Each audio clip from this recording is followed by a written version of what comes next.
Good evening. Good evening, everyone, both here in the Károli Palace and those who are joining us online. It's a pleasure to welcome you to this edition of Károli Open Talks, where we explore critical intersection of science, society, and emerging technologies. Today's topic, decentralized science and blockchain-based research founding, invites us to rethink some of the most fundamental aspects of how science is done, shared, and financed. For decades, research funding has followed centralized top-down structures, governments, agencies, and major institutions determining priorities and distributing resources. This system has achieved great things, but it is often slow, bureaucratic, and, of course, inaccessible to many researchers and innovators around the world. Meanwhile, scientific publications and data sharing remains expensive. Therefore, we have to find a way how to connect these communities. In contrast, decentralized science proposes a new model of where research can be found, governed, and evaluated through transparent, community-driven mechanisms like blockchain, smart contracts, and autonomous decision-making. It opens new opportunities for scholars, but it also raises several questions about governance, scientific quality, and of course, trust between researchers and institutions. Tonight, we have the chance to explore and discuss discuss with leading experts concerning this topic, and we can understand after this discussion how decentralized science works. Therefore, I would like to introduce my dear guest who accepted our invitation in Károli University. First of all, on my right-hand side, Gergely Fábián, who is the CEO of Galaxis, former Secretary of State and former central banker. On the left-hand side, I would like to introduce László Borda. He is the member of the board and founder of Orion Space Generation Foundation.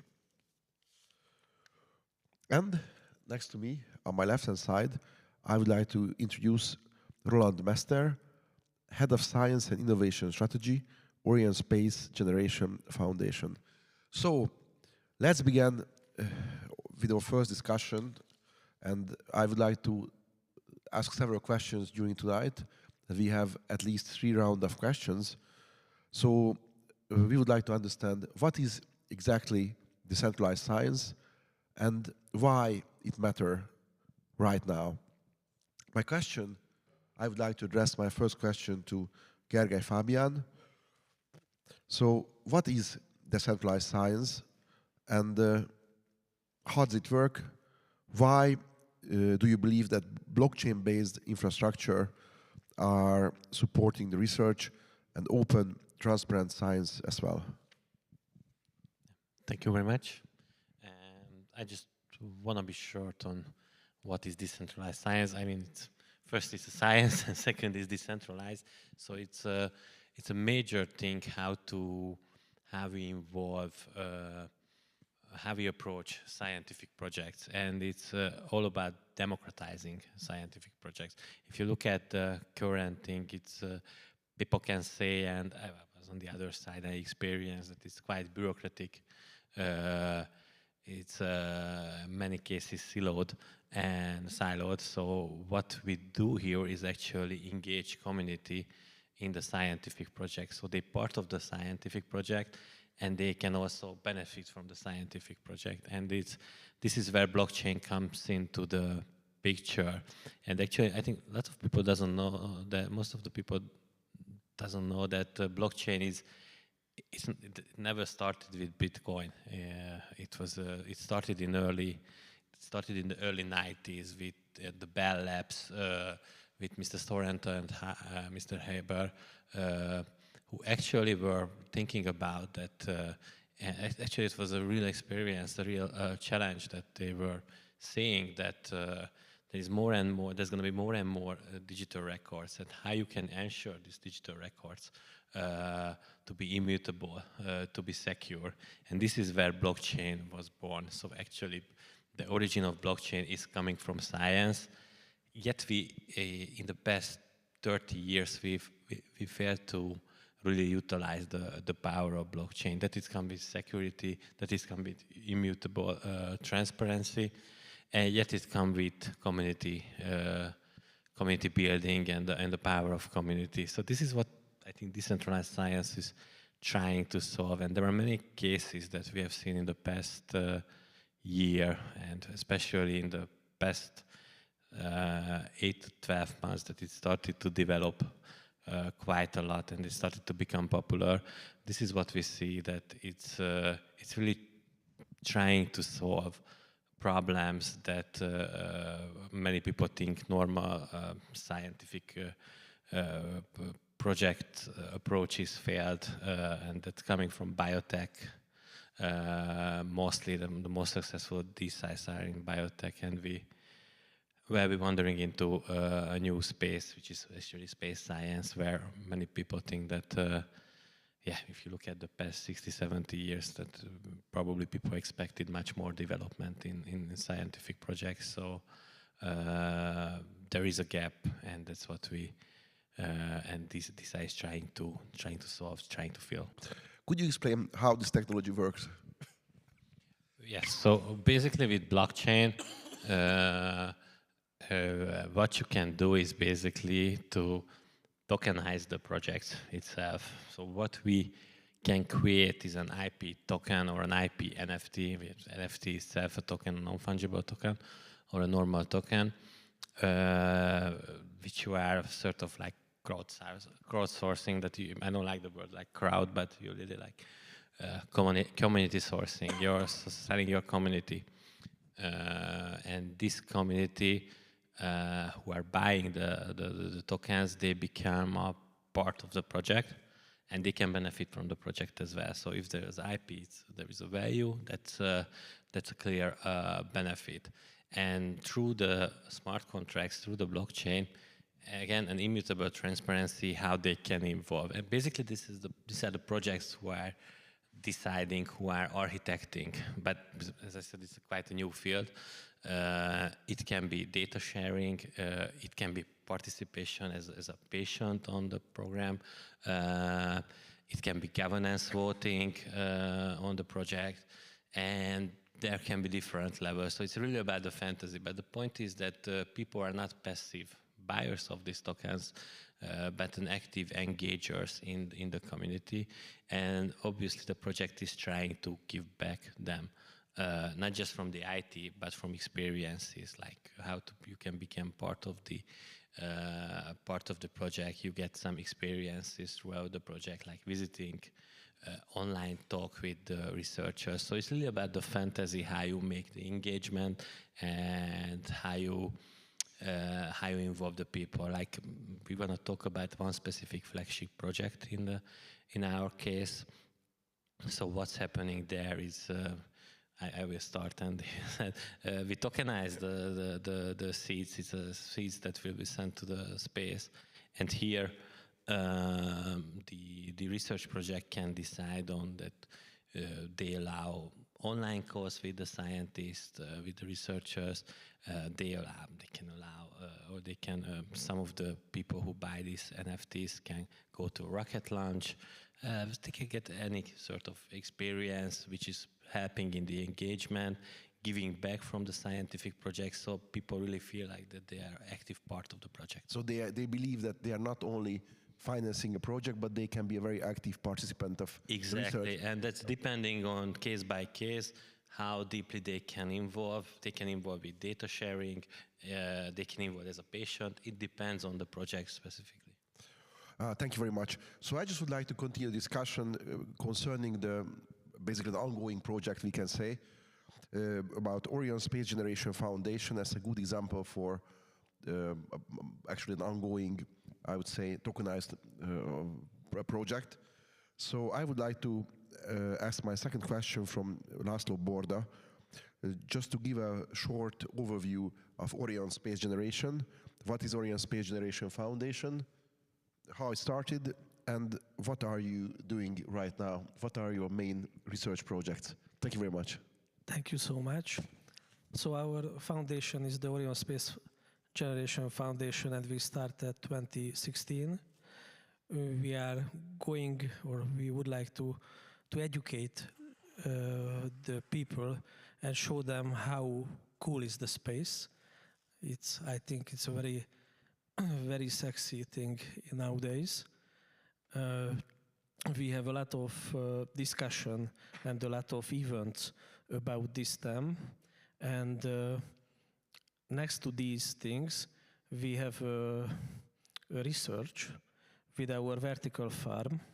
We have a hydroponic vertical farming system, and we are now in June, in the end of June, we will send seeds to the space for 3 hours. They will come back, and we will try to research different type of it's Roland's theme, but different type of researching that how these seeds can modify in the space. And about a year ago, we tried to explain it to the ministries and the offices of states, and we find that it's very hard to describe them a research which is not for a university or not for a research firm. So we search a new fundraising, and that time we find this special blockchain-based fundraising at the Galaxies that we are going to try to implement a lot of people to give a little, just a price of a coffee, and after that we will try to make a cool thing with our seeds. So this is now what the Orion Space Generation is doing, and we will try to do bigger things. Wow, that's really ambitious. I hope you will succeed. And I think that's a really, this is the first initiative in Hungary, as far as I know, that it's a very innovative way how to finance your dreams, your imagination, how you can find an innovative way of funding for your project. I think it's a really great thing. So, but going back to another side of the research area, in one side it's very important to involve basically those institutions or even individuals who are willing to finance certain type of research projects, because what we are talking about is not about fun, it's all about real hardcore science, why you send seeds to the moon, where you send seeds to the Mars or wherever. But there's another side. So I just would like to ask my second question from Roland Mester. How decentralized science aims to reimagine how we generate and verify knowledge? And how can blockchain technology ensure transparency through open access publication and also through verified data sharing? Thank you for the question, and also thank you for the invitation. And I would like to welcome all who participating here and of course online. So when it comes to transparency and monitoring, I think we need to step one back and examine how current state of art with science and research stands. As we know, the vast majority of the data, the vast majority of the results, what currently being examined or produced, is going to be inaccessible to anybody for multiple reasons. One of the key reasons is that the researcher itself is de-incentivized to publish all the data for multiple reasons. One of the reasons, they normally publish only positive data, positive data, I mean the results which are supporting the hypothesis. But they're not, and we are not generally incentivized to publish all the data, including the data which is not supporting the hypothesis. And this is kind of wrong, because this could help others not doing the same mistake. So, and that's just one big bunch of the information, what we are not publishing, we are not sharing to others, which could be quite valuable. So negative data, let's put it that way, is as equally important as, let's say, the positive data. Let's say the mistakes. Yeah, let's say, yeah, learning from the mistakes and letting others learning from our, let's say, calling mistakes, which I wouldn't call it a mistake, because just because your hypothesis of any research, and it could be legal, it could be history sciences, it could be biological sciences, STEM, any hypothesis which you try to support with your data, it's just because your data is not supporting it, it doesn't mean it's wrong. Yeah. It's just a different result what you expected. But if you don't publish it, other people will not going to be able to learn it, because you enclose that only for yourself and your peers very close. So this is number one. Number two, right now, the researchers are going from a very directed direction. So those directions are preoccupied by, let's say, the institute bias or will, where they want to go to, or some journals which we know they're going to publish my results if that is it's serving certain areas. So it's very biased. And it's a very centralized thing. So decentralizing it means it's going to be making it more available to the real public. And that should be going, and this is like democratizing science and making sure that it's not some selected people, which I have no problem with, but the current system is really just some certain selected people deciding which subject should be researched for. Probably it's not the right way. It's probably the right way is that if we democratize it, and whatever seems to be interesting for the wider public, let's say like a voting, that's going to win, and that's going to get the most votes, or that's going to get the most inclusion from the public. So that's the other thing, is trying to democratize it. And one very important thing, which was mostly of your question, is making it very transparent. The blockchain technology allows, and actually it makes it very certain that it is very, very monitoring and very transparent, because whatever you do, it's going to be open. It's going to be accessible to people, and it's going to be accessible to hundreds of thousands of computers, and they need to verify it. So it's also whatever you publish on a peer review journal, maybe one or two people will peer reviewing it. Here, potentially it's going to be hundreds of thousands peer reviewing your subjects, your results, your utilities. Let's put it that way. So it's making it much more high quality, much more accessible to people. And because of the blockchain, it's going to be there forever. And also, there are no gatekeepers. That's the other problem. When you come to become facing the technology and the research, you see a lot of gatekeepers, whether it's a journal, whether it's the university, whether it's the funding sources, whether it's the researcher itself.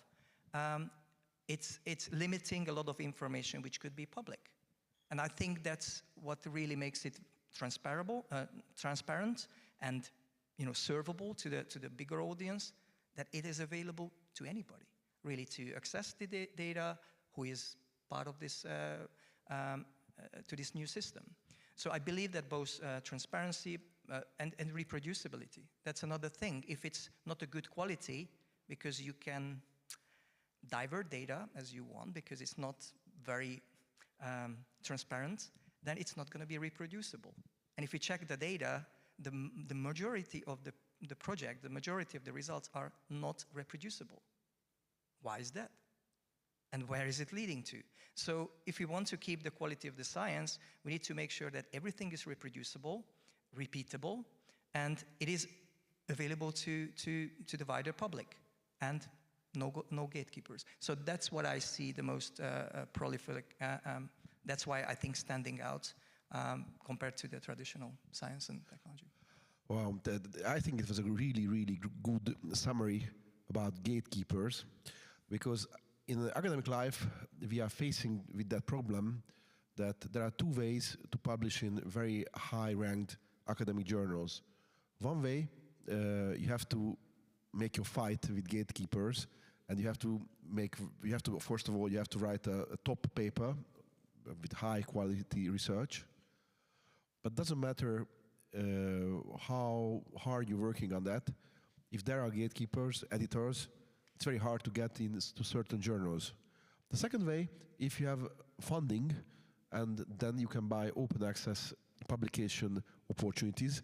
Of course, even for open access publications, there are standards to publish, but we all know that sometimes it's much easier to get an open access publication than a non-open access publication.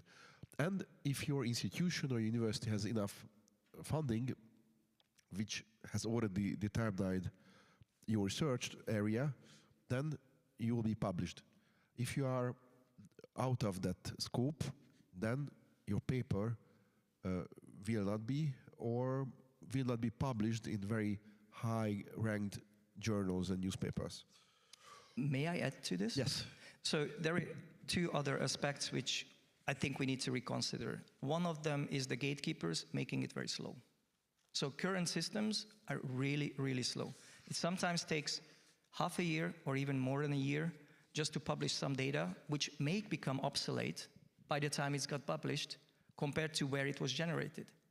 When it becomes decentralized, basically it can be almost daily up to date. So that's number one. Accessible of the data, it makes it much more quick and much more valid. And second, if you think about, in most cases, and back in the time when I did my PhD, there was the same thing. If you are making a publication, in many cases, you have to pay for it to be published somewhere. So I'm who is generating the IP, the intellectual property, I need to pay for, or my university has to pay. And also, and this is the most, that's a difficult thing, and I think it has to be solved, even the reader who would like to access the data has to pay for it. So I think it should be democratized and liberalized in a way that it should be free to anybody who would like to get, or at least it should be much more accessible, even if it's not for free, for all the parties involved. Yes, I fully agree with that. My second question to Gergely Fábián would be concerning how and what is the most effective way to connect the token economy with the scientific goals?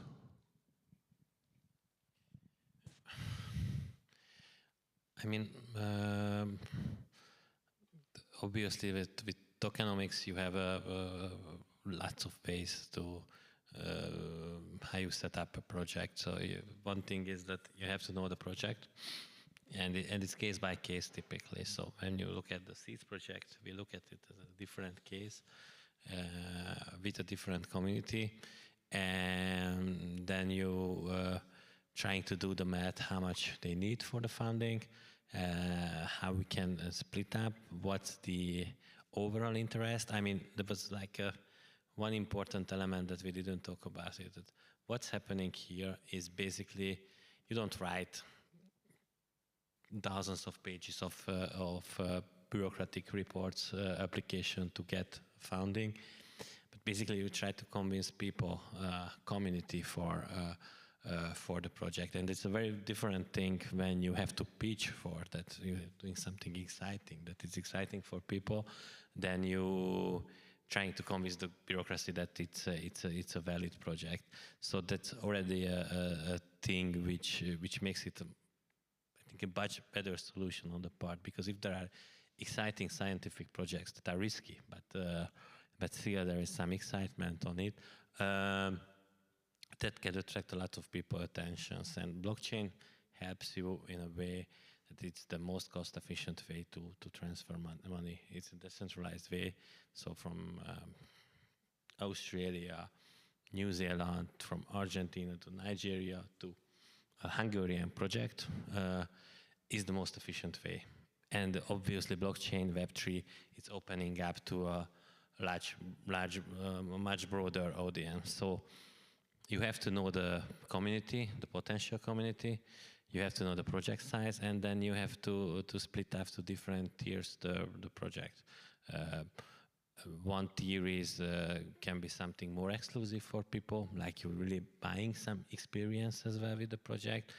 And one theory is more like a normal standard package where you basically people are giving up a sort of like a dinner price or a cafe price or even smaller for the project. It depending on how exciting the project was, the initial community was the potential community. And space, from this perspective, is a very interesting thing, because for space colonization, for space science, you need thousands of patents, thousands of new researches to get there with what you imagine in a simple scientific movie, or what you imagine like there is a space colony on Mars or on the moon. That's one thing, and space has a huge community. There are lots of people all around the world who love space, who want to be part of it. So that makes it, let's say, much more easier on the part. When you build up tokenomics for a science project, you have to also be, just like in every tokenomics, you have to pay attention to building up an ecosystem, so sort of like a reward system as well, to have proper liquidity to the project, proper treasury. But most of the things are just like any other projects that we see in the Web3 world. It's just the specialty here, I guess, that it is a long-term project. So in the seats we're talking about 10 years of project. So people really in a wait-and-see mode, not on a FOMO mode. But again, maybe as audience a bit different, but altogether, and this is when we are first talking about actually that altogether the probably space projects are the most ideal to test blockchain-based funding, to test decentralized science, because of the huge community, because of the long-term nature, because of the huge potentials that can be that can come from. And the idea came on the part that I think it was a cafe with Laszlo, and I had my issue that this silly meme comes how the people are putting money and they are losing, and I said that I think there was even fart coin like reaching over $1 billion market cap, and it's like why don't people are just putting money on token projects that actually can have a larger benefit, like helping in space colonization, and it's there. So the point is smaller amount, larger volume, and the better access to funding. Okay, thank you very much. I think it's really clear and understandable. It's a very new and very innovative way to find the necessary source for different type of projects, and it's really like a mind-opening approach for this. And that's why I would like to ask my second question. I would like to address my next question to Mr. Borda. Why you've chosen Web3, and how and why did you found decentralized science as a way to finance your project? Thank you. So, first of all, I can tell you our own example. We have a big picture dream that we would like to help the colonization with our research firm. If you speak nowadays about the colonization, everybody thinks about hardware and software, and nobody thinking about food, or just a little piece of it, that we make it here in the Earth and we send it to the Moon, to the ISS, to the Mars. We think that it need to be changed a new way, and you need researches for this.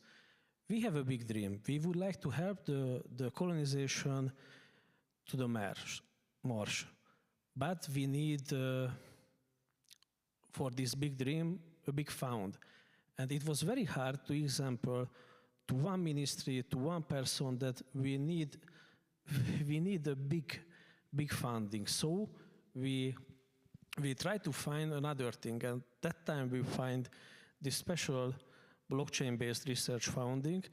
I think it's mean not only that just the decentralized of the science, this is the decentralized of the funding. You can find thousands of people in the world who are in these communities and like this and would like to be a part of it.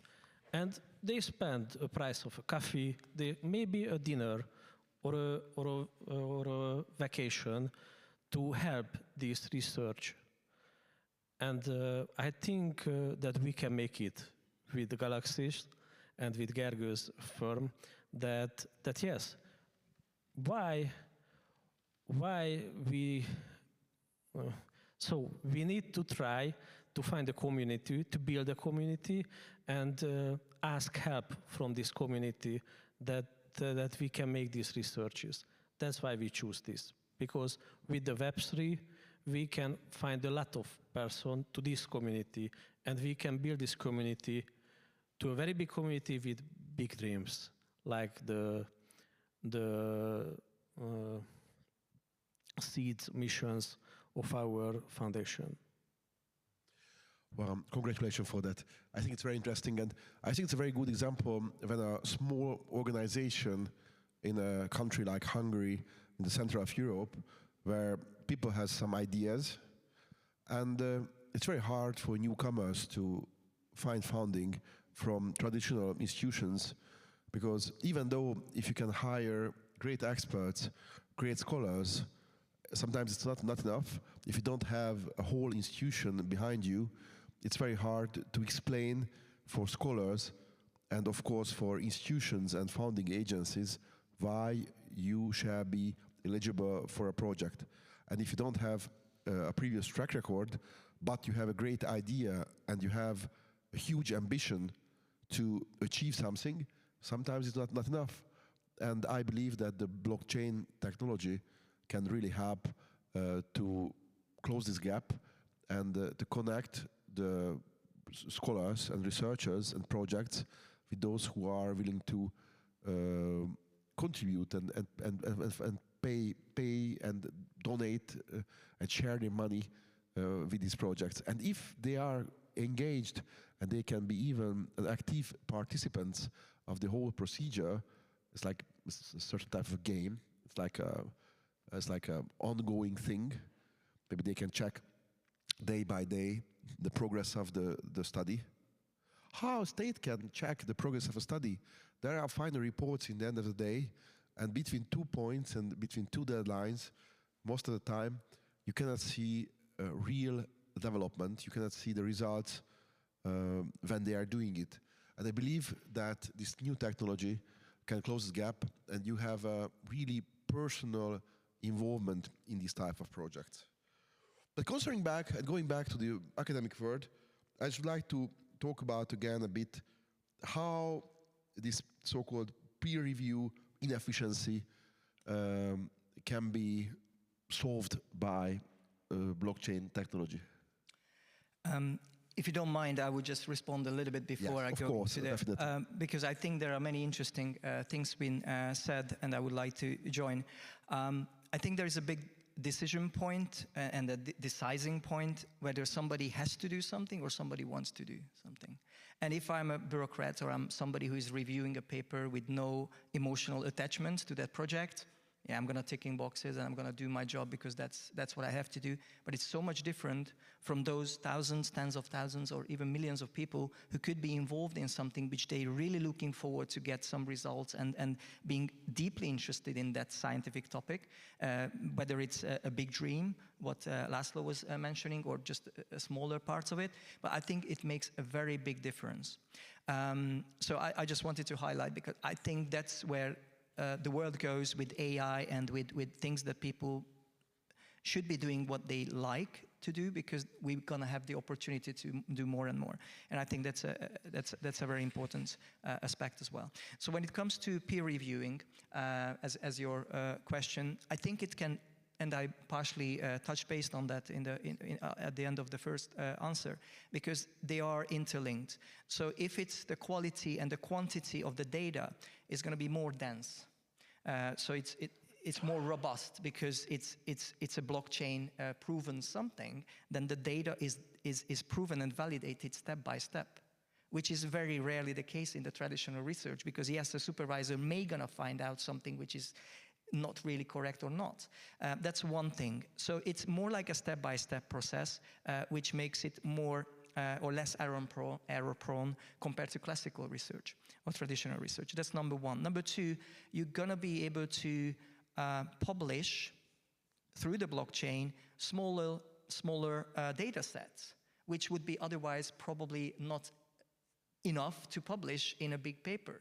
But that could be already starting a new project somewhere else, and that could facilitate further science, because that's the rotation, the life cycle is going to be sped up significantly by this new way of dealing with science. So not only the peer reviewing will be more decentralized, but also the life cycle of one data set is going to be much quicker to turn around, and it's going to yield other further researches. So I'm not only just focusing from peer review, but how it can materialize in new scientific streams of actions, and I think that's where also standing out.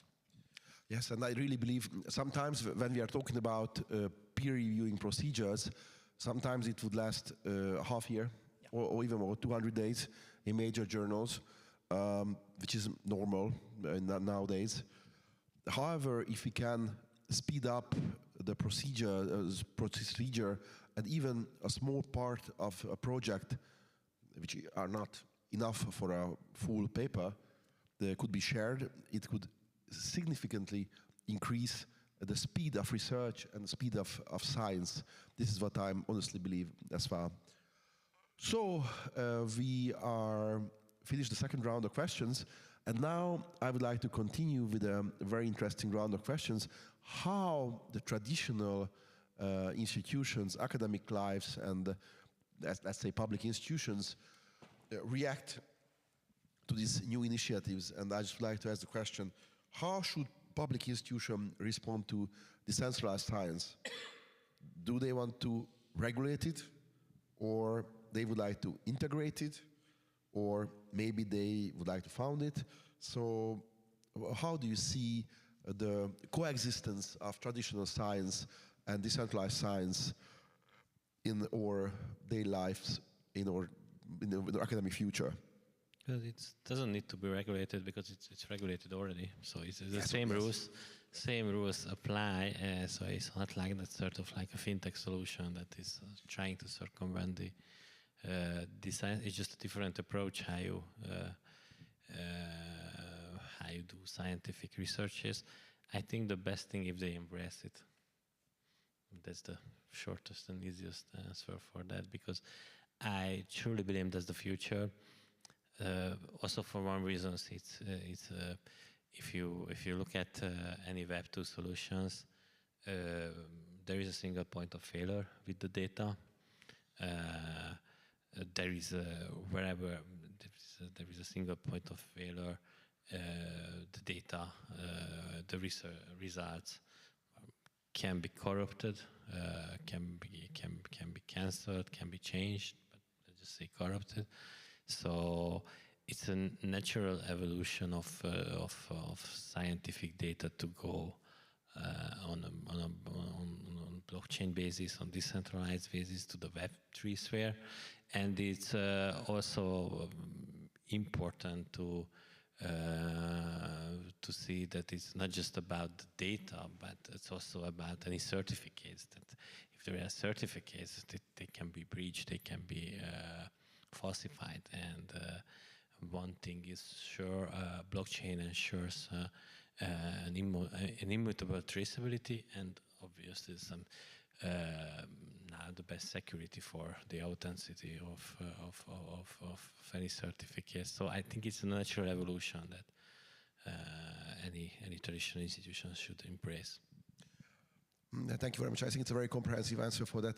And my last question right now for you is: what is the smallest ticket size? What's the smallest project which you believe that it's large enough for that type of funding? Because there are lots of scholars and researchers who are looking for grants, sometimes just small grants, or there are lots of mid-sized projects.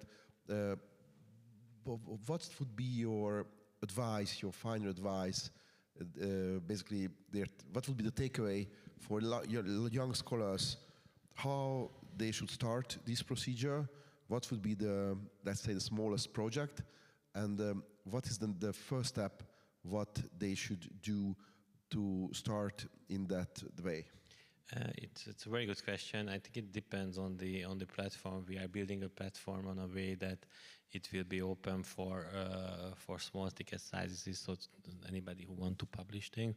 Obviously, for space, the other interesting thing is the cargo, the space cargo. So get scientific project and astronauts into the space, and that's a very expensive exercise. But I would say that generally.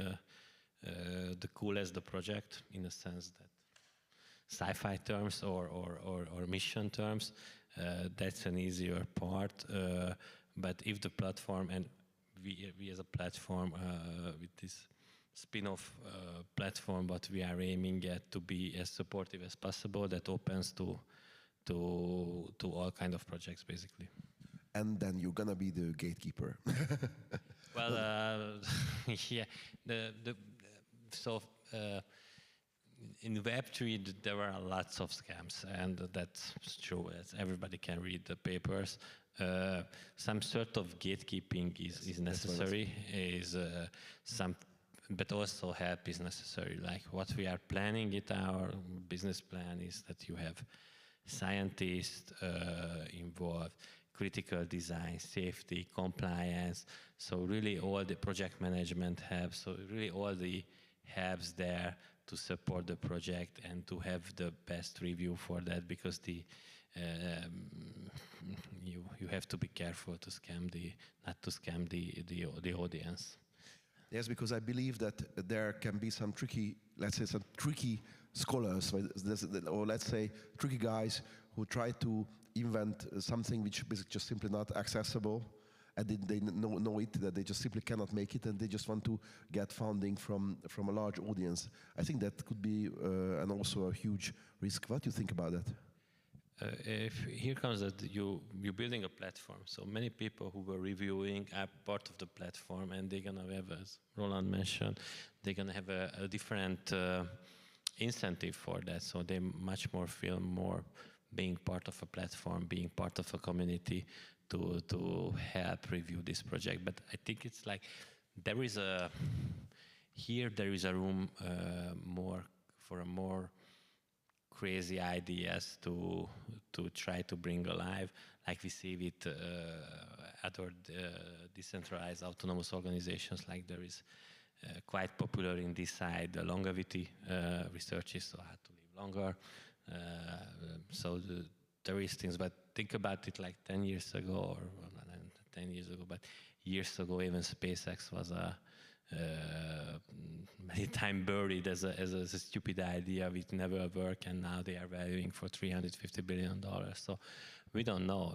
What we know is for space colonization from different fields on science, there is a lot of work to do, which didn't happen in the past 60 years or since 1972, when the last man was on moon. Yes, and I think that we are using very old technologies, are not only in the space industry, but if we are talking about, let's say, energy, there are so many things to discover. There would be so many new innovation, and innovation would be needed so much. So I just would like to wish good luck for that, and I really believe that besides the space, there are still so many things to explore here in the Earth as well. And life science, technology, agriculture, even in the field of law. But so just one important thing, it's not just about space. Many of the space science results can be utilized on Earth. That's a very important thing to consider for such projects. Yeah, if it's just thinking about, for example, photovoltaic panels or microwave oven, which are basically used every day in the Earth here. They are all coming from basically NASA, from the space industry. So I think the research are very useful in our planet as well. One more thing, when we just screen the scene, that how much interest is there. like I hear from every sources, even from large companies, that there is a huge interest, a vast interest for such funding, such community engagement, because for every companies there are research projects that considered to be risky in the terms that from looking at the return, it's uncertain or it's a long term to be considered. Yet many of these are essential. So if you think about it, that's why we are not can travel on the moon and have in a moon, just staying a vacation for a moon in a hotel, is that in the past 60 years there are many researches that were missing, or they were not funded by the governments because they didn't have the proper funding for that. I know that I was in the government, so I know it's in many cases the funding is scarce, or simply the companies didn't take the risk of the project. And yet for a community, for a crowdfunding, where people actually take a risk of $50 or $100, that's a different animal and that's a different potential. Yes, I think it's very important to see how much risk an institution and even a solo researcher or a researchers group can take, because if the researcher fails, even when we're talking about any type of medical treatment, a new cancer research, if the project fails, that's a failure for the whole project and for the whole institution as well. And I think that's why, or basically it's not a failure, but maybe the people who are in there believe that they failed. And with these community engagements, I think the researchers can be more risk takers. And I also believe that so those projects which are not funded by traditional institutions shall be funded by that way in the soon future. So I hope it's going to be the way, and I hope we can see so many initiatives like that. And I would like to wish you good luck for the continuation, and I would like to wish good luck for Galaxies as well. And now I just would like to pass the microphone to Mr. László Borda. So how do you see the future of Orion Space Generation Foundation? How do you see the future of the foundation, let's say, the 10 or 15 years term, including these new founding opportunities? Thank you. So I think we have good chances by the commercialize of the space. These funding help to go to the race and maybe challenge ourselves.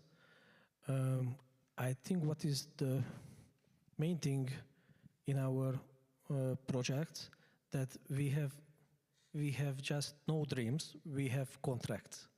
And what we are talking about is to find the good funding next to our contracts. For example, we have a contract with a Slovenian company called Genesis, who build a biological capsule for our seeds. We have contract with the exploration company, which is half Germany, half French company, who build the capsule, the Nix capsule, and we have contract with SpaceX, who has the rocket. So when I talk about that we need to find fundings, that's why we have contracts. We have contracts signed to this year go to the space for polar circle 3 times with our seeds. Next year, this is in the end of June. Next year, we will go to the ISS for 3 months. And in 2029, we go to the moon and back with these companies, with a signed contract. And in 2032, we go to the Mars, one way, with our seeds. So I think this is a very good steps for a big mission, which helps the civilization to colonize these things, that the moon and the Mars. And I think that our future is this, to have the colonization, the supply, the food supply of the colonization. Wow, that's a really good point. because astronauts and the new Martians who are going to be in another planet, they have to eat somehow. And I think to explore how the non-gravity area, radiation, and all those conditions which are in space, how they affect the seeds itself. Can we use them afterwards? Are we able to eat them? They are not harmful for the health or not, I don't know. But we have to explore all these questions. And I think this is a very good example how a very small area can be researched in that way. And I just really would like to congratulate for your contracts. And I think you have your aims, you know what to do, you have the project, so therefore you only have to find reasonable funding for these. And I think, and I believe honestly, that this decentralized science can help you a lot. And I really wish that you can achieve your aims, not later, but sooner. And just one more thing, that I think with this dream and with this project, we can educate astronauts to be agronauts, because they need to learn how to make food. So this is our little play with this word, that agronauts will be make the Mars to become, yes, second Earth. Yeah, so basically they're not going to be agronauts only, but argonauts as well. So that's the game. That's the game. Yeah, and for you, my last question for you. Thank you very much, and congratulations for the achievements what you have already reached. So let's continue with Roland for the last question. How do you see, and do you believe that decentralized science could be in the next, let's say, decade, a mainstream way of research?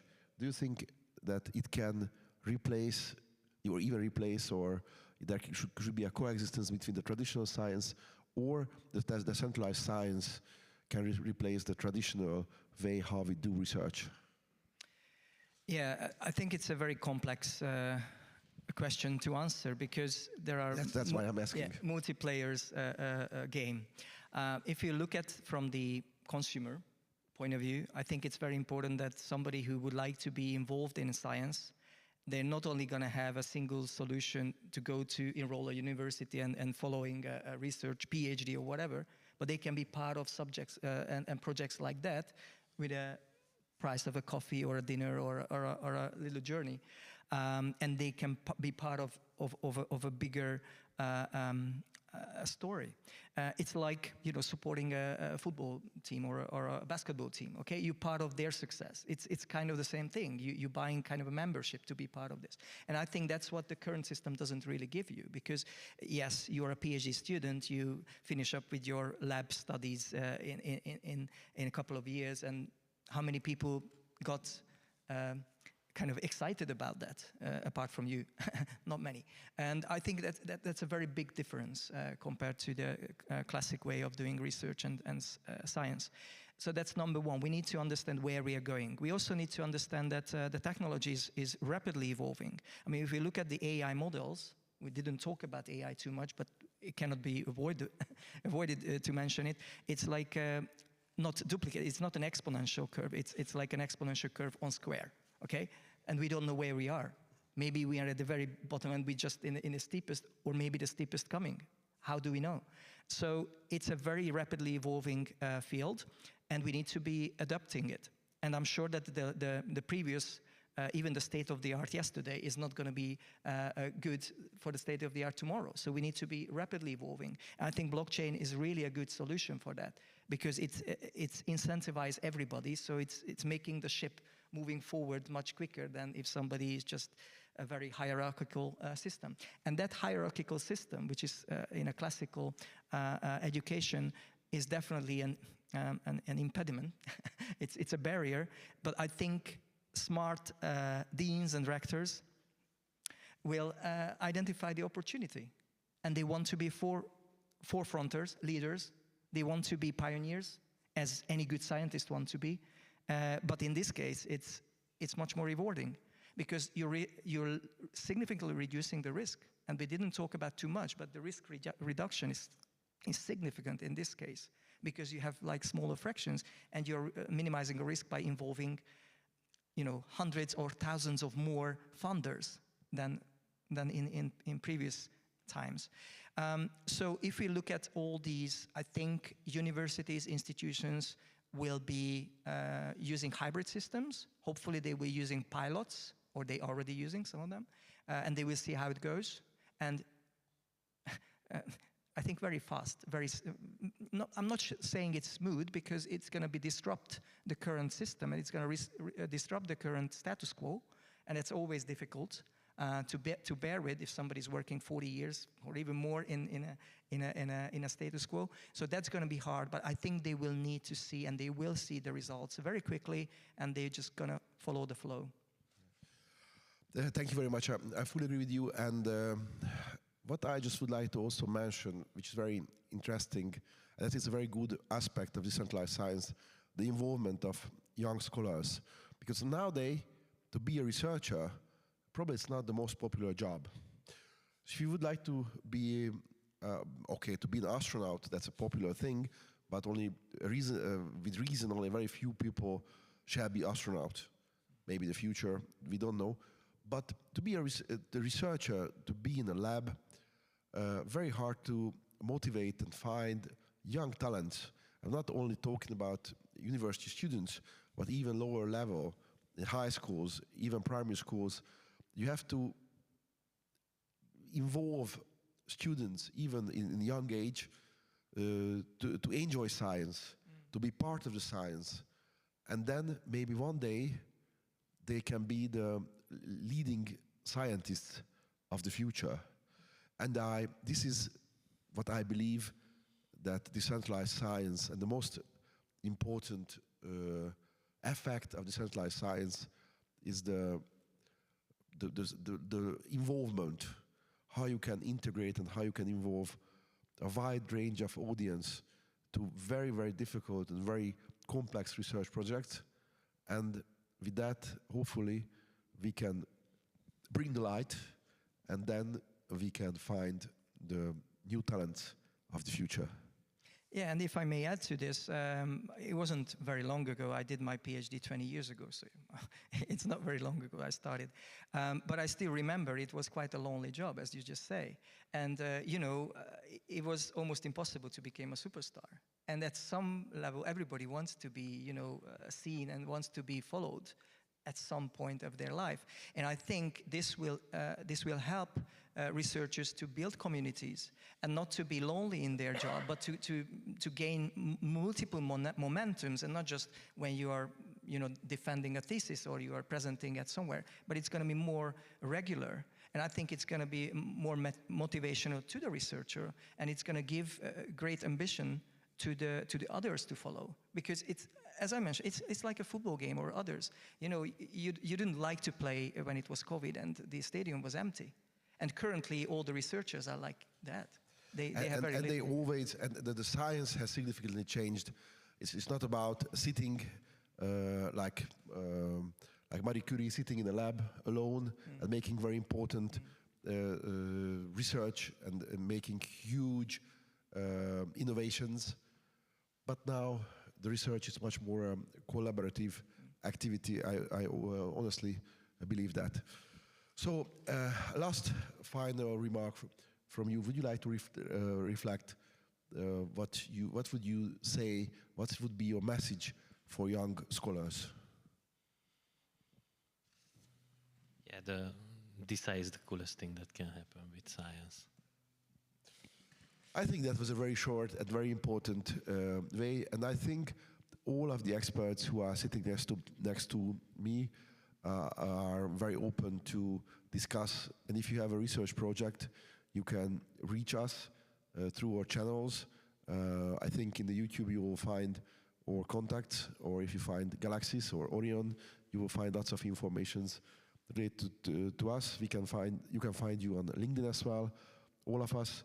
And if you have any question, we can continue our discussions in different community-based platforms. And I think today, I think it was a very important initiative concerning decentralized science, because I think that was the first day when we had the opportunity to discuss about it in academic environment in this very nice Károli Palace. And as the vice rector of Károli Gáspár University, I am really proud to bring those experts to our university and have this discussion today. And I just really would like to encourage scholars, and especially young scholars, to be part of that activities and try to find a new, and besides the traditional ways, try to find new opportunities and new ways to find finance for these projects. And I think we can all help to you. Thank you very much, and thank you very much for the participations, either here or behind the screens. And I hope we will be able to continue our Károli talks, open talks, next time with another interesting topic. But I think in the future we'll come back with decentralized science as well. Thank you very much, and good night.